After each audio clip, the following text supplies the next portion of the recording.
Well, good morning everybody. The time is nearly 10 o'clock.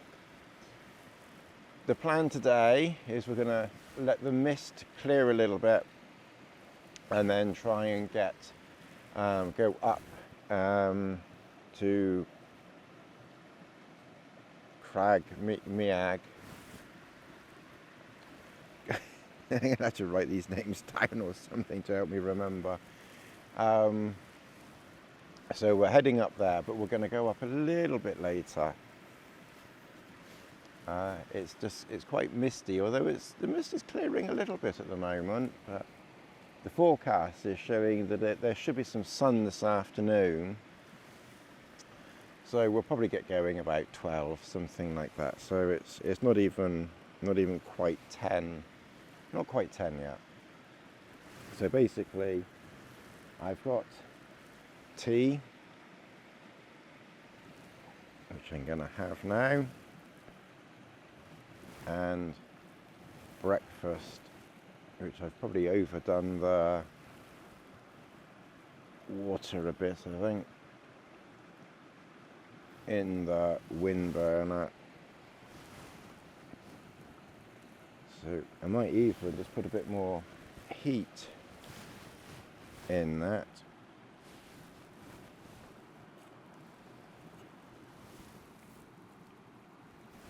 Just to try and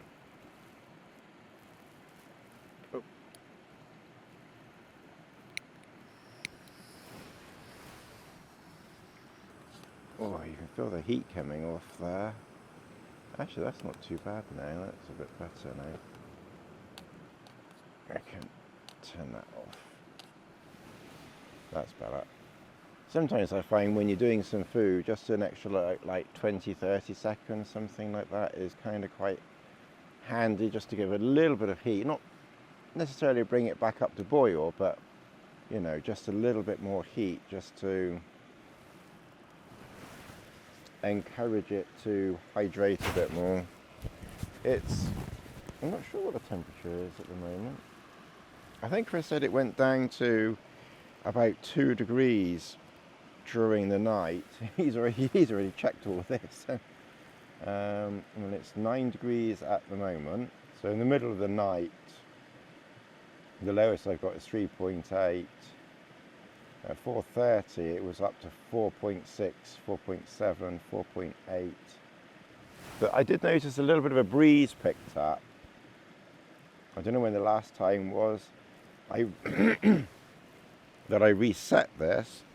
It's got a minimum temperature of -7, so I don't know. Maybe it's been a while since I've reset this, because the last time we would have had that temperature would have been that snowy trip. I don't think we've had any cold weather like that since then. Just one thing I want to add, it might be helpful to people. I hear quite a lot of times people saying that they're cold in camp, even when they've got like lots of clothes and, you know, a sleeping bag rated for, you know, the Arctic, and a pad, you know, that's rated for the Arctic as well. I mean, this is a Neo X-Therm, rated to minus God alone knows what.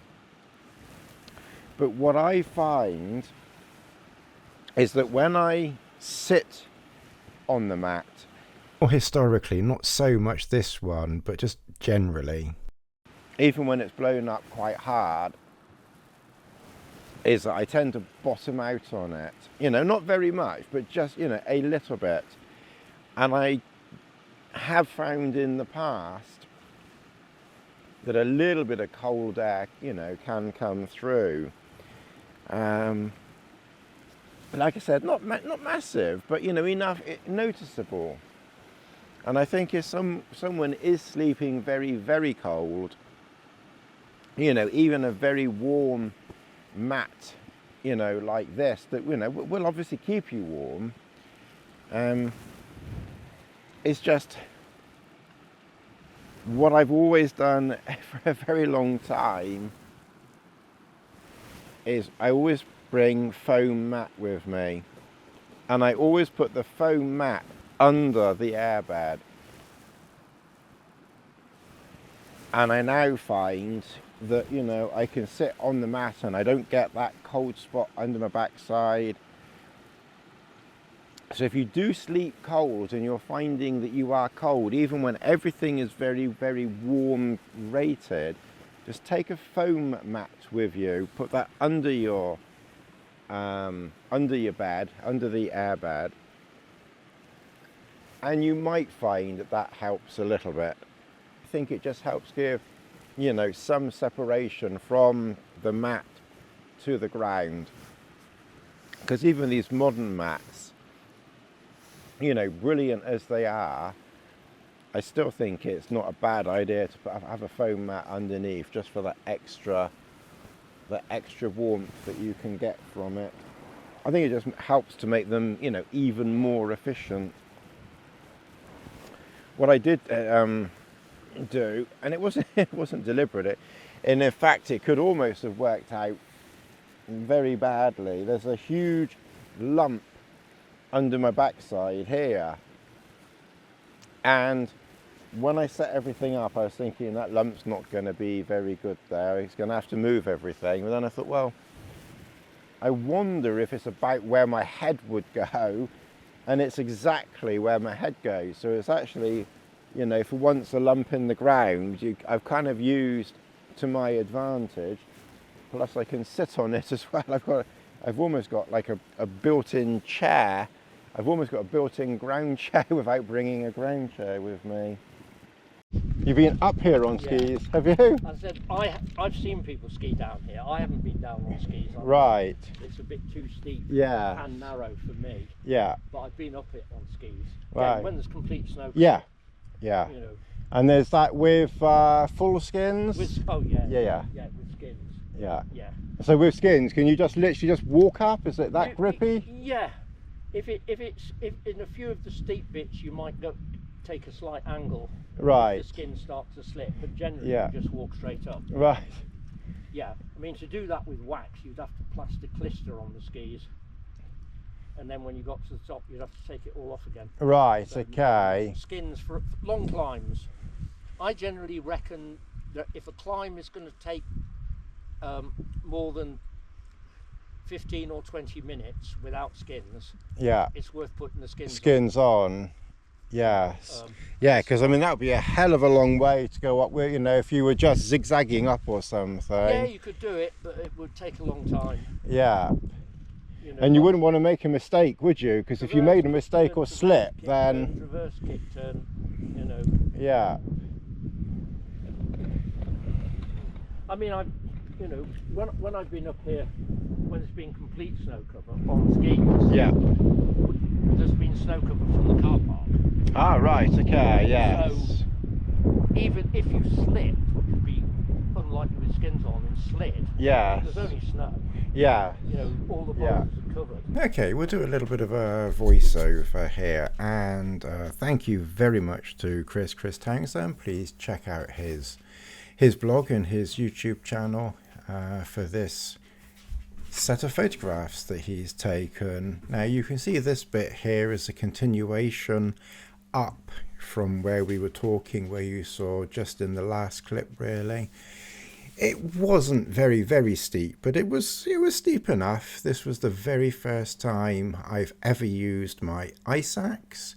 As you can see, I've got the little strap around my wrist just in case I slipped. I think there was very little chance realistically of slipping here.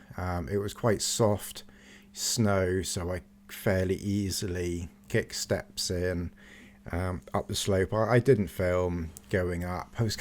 I probably once again should have tried to do some filming, but I was really just concentrating on getting up that slope of snow, and just, you know, using the axe to plunge into the snow.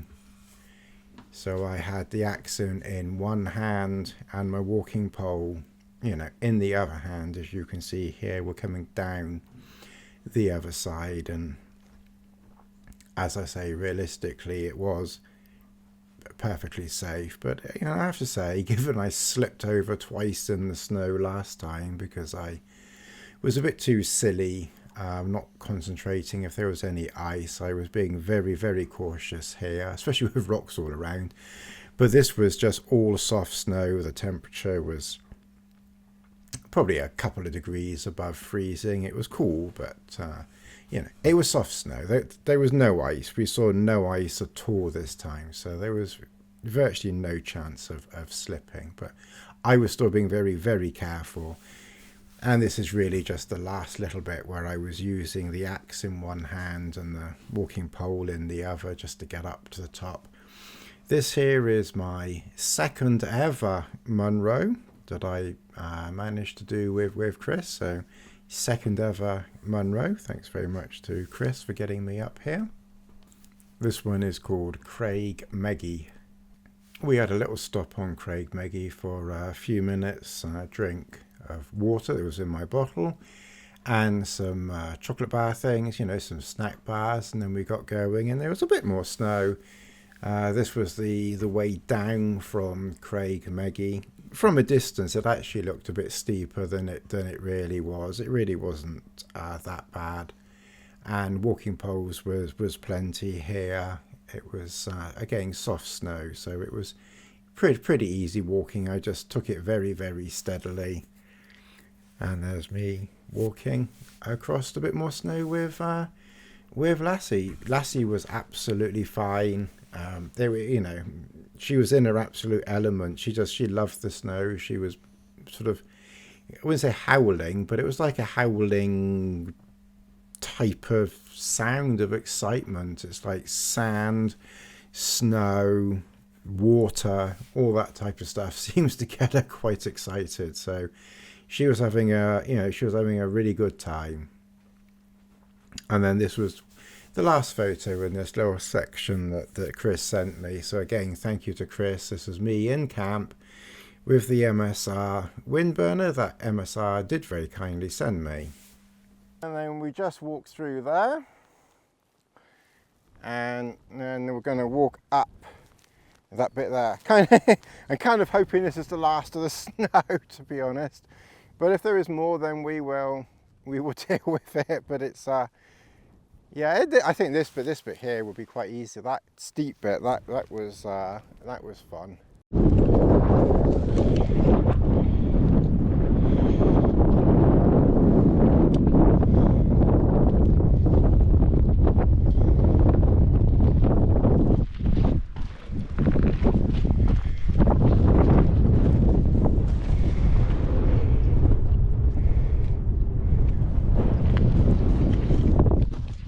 We've just walked across here. The mist is coming in a little bit again now, isn't it? Some misty, cloudy stuff. But we're coming across here, and then we're going to head up there carefully. Head up there very carefully. I don't think it's not too. Chris has assured me it's not too steep or dangerous. And then you've got the mountains and lakes over there. Just give a little panoramic around.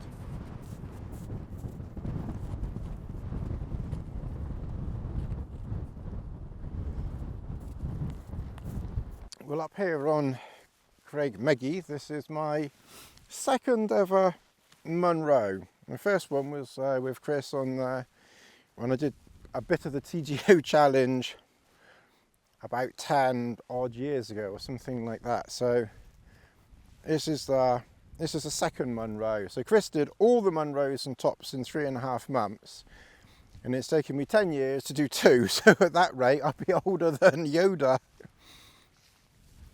But I'll just take you over here. You've got some snow around up here.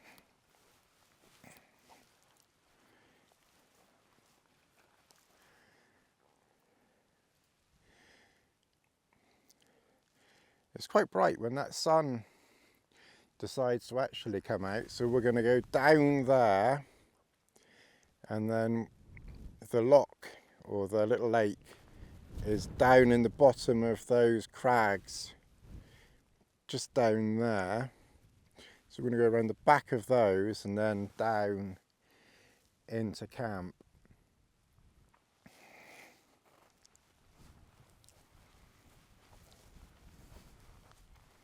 Okay, well, that's the window, that gap in there. So that's where we came up, and then we came up around there. We kind of go up the top, up there, and then around this way.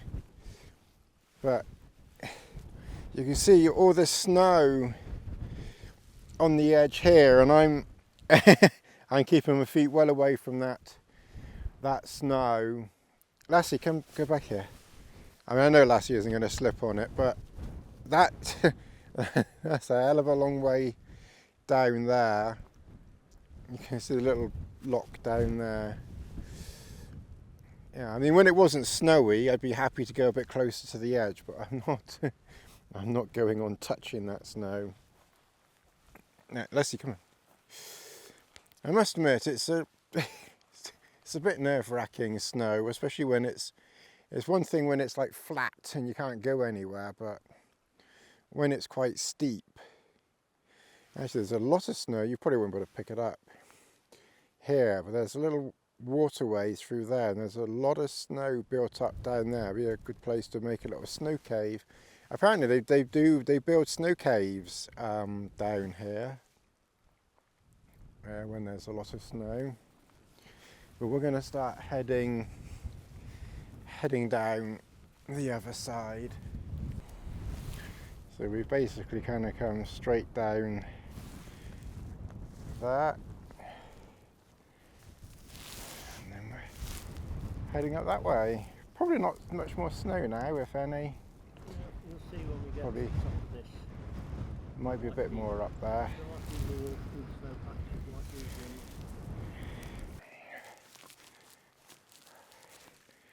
That's a lot lagging down there, so the car is kind of parked, I don't know, maybe halfway along it or something at the nature reserve.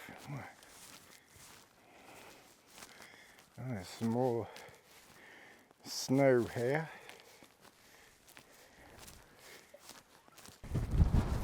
Ooh. So there you can see the path, oh there you are, there you can see the lake. Lassie, come back here. So there you can see the lake now down there.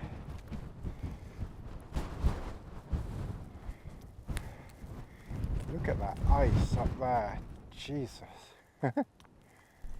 Chris was telling me that in the early 1980s, when he did a mountain leadership course, he did some ice climbing, and when they get to the top, they actually burrow through those cornices, you know, so they don't sort of climb up those cornices. They literally burrow through them to get, you know, to the very, very top. God alone knows how they would ever do that. But amazing guy. So I came down the long bit to the left, and Chris found the little short bit.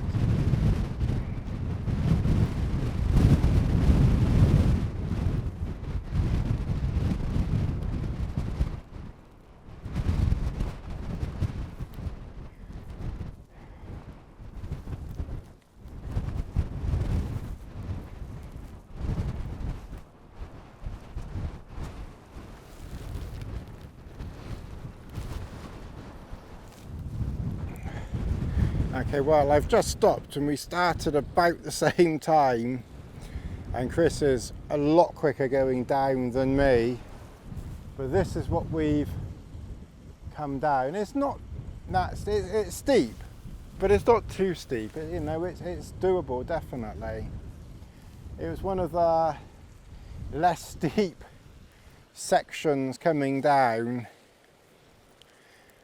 And camp, which we can't see, is going to be around there. So even when we get down here, there's going to be a lot of frog marching, although there might be a path down there. I can see a path over there, so there might be a path this side, I'm not sure, but it looks like Chris has got to most of the bottom down there.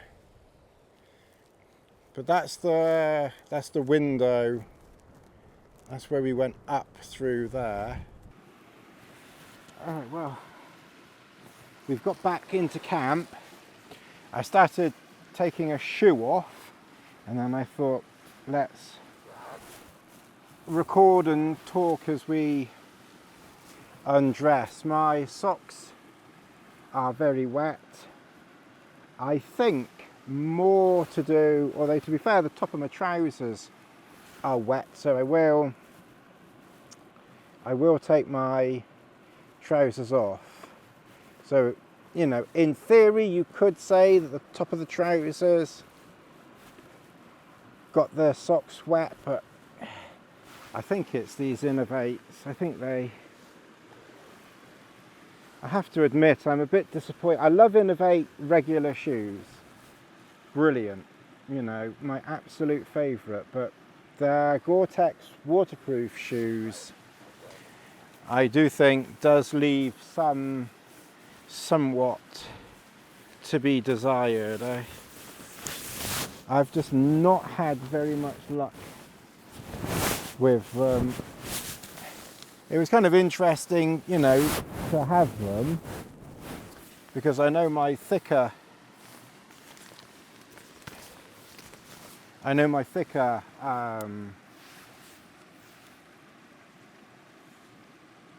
boots, you know, my sort of more heavy duty boots would have been fine.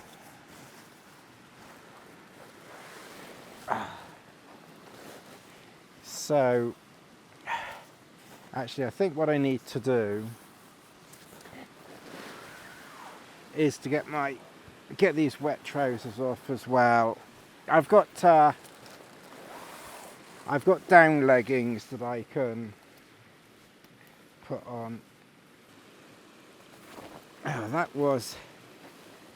was an adventure and a half, that one.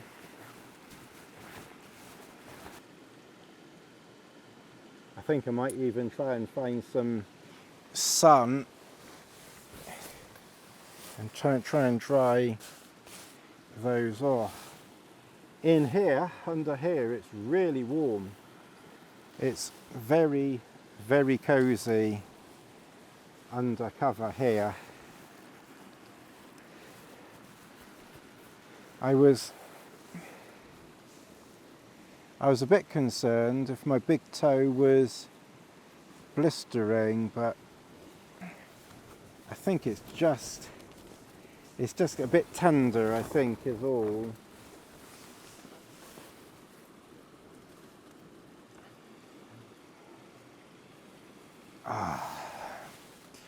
Okay, well that's my feet dry, so this is why I always like to have a complete change, even if it's the lightest possible in camp. And this time we've got everything that we need. I could put the Senchi trousers on, but I think they're going to be a bit too light if I pop outside and see Chris for a few minutes or something. I might actually be tempted to raise this shelter a little bit too.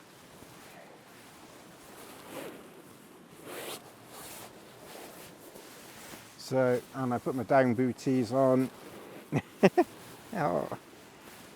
Nice and cozy. And then I've got these waterproof X-Pad like bivvy boots. They were about £70 or something silly, but I must admit they're good. They're not the lightest. I can't remember how heavy they were. About 250 grams each or something. So, you know, for the pair I don't know if they're quite 500 grams or not. I maybe weigh them at home. I do have the Rab booties, but I don't like those. I mean, these aren't brilliant either, you know. I mean, nothing like this is brilliant for walking in, you know, let's be fair. All right, so that's the sleeping bag out, so that can puff up a bit. So it's out. I'm going to have a cereal bar. I'm going to put the kettle on. Then I'm going to get a cup of tea made, and then I'm going to think about getting my boots and socks out. And maybe even my trousers, and just try to, I think they might dry off, to be honest. But the first thing that I need to do, oh bugger, oh shit, is get water. I think I'll have to try and get water like this. You know, it's funny, before we left, I nearly thought, why not get water then, you know, when we were in camp, rather than doing it when I get back. Anyway, never mind. Well, I think we'll get down there. These are waterproof. Yeah.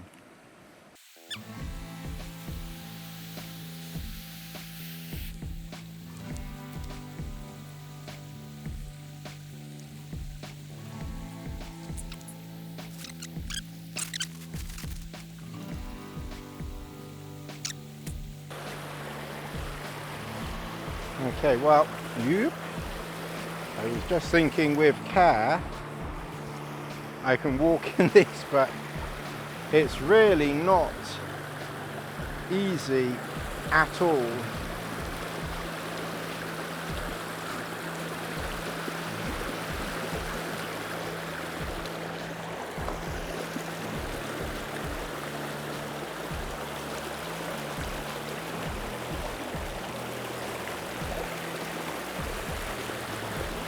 Right, well, we'll see. They're pretty waterproof, they feel okay.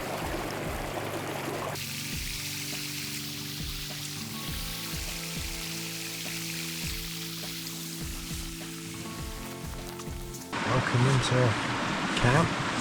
I've got my trousers hanging up here I don't think I tried very much. I actually need to remember to bring them in actually, because they're hanging outside, so I might end up getting wetter from any dew or anything, so I'm going to bring them in soon actually. And then I've got my socks hanging up here. Very wet. Sodden. Very, very wet. I've got sealskin socks behind me. Yeah, it's a bit of a shame my Innovate Vortex boots didn't do very well.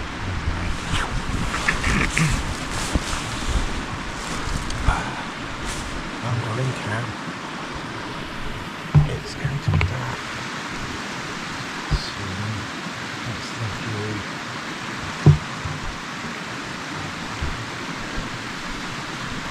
So it's 8:10. The sunset's about 8:30, so we've got about an hour of light. I'm just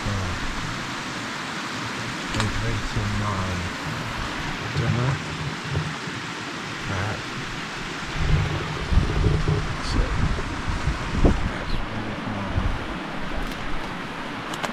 so I didn't eat one yesterday, so I'll take this one back with me. That's turkey and roast potato, and then there is bolognese, which cooking in there,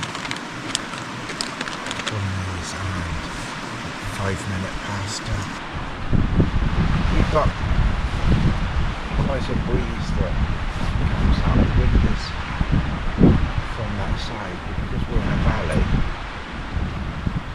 It tends to come up the valley as well. It kind of swirls around. So it does get a bit breezy.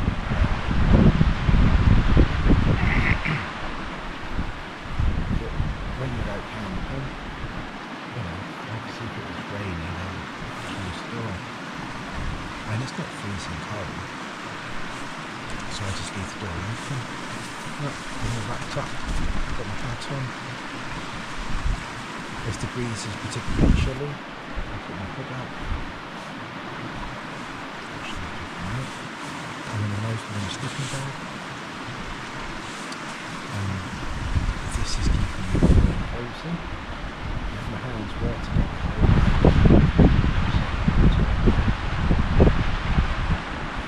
This is a single skin shelter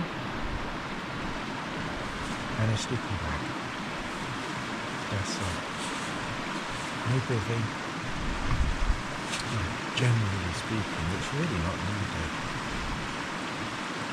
And from last night I've raised the shelter a little bit, so it's probably a little bit easier than last night.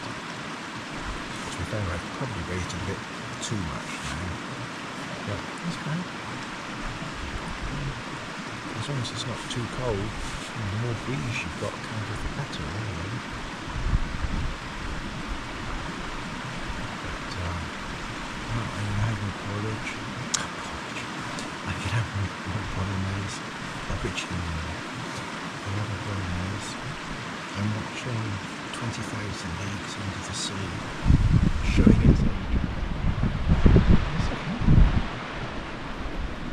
Last night I could get YouTube, putting my Samsung phone up there as a hotspot, and it was just picking up a signal on my iPhone. I can't get a signal today.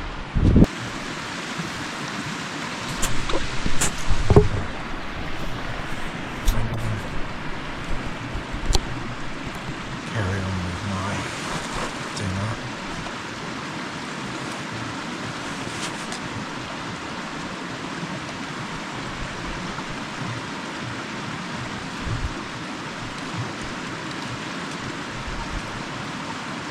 And I'll see you later.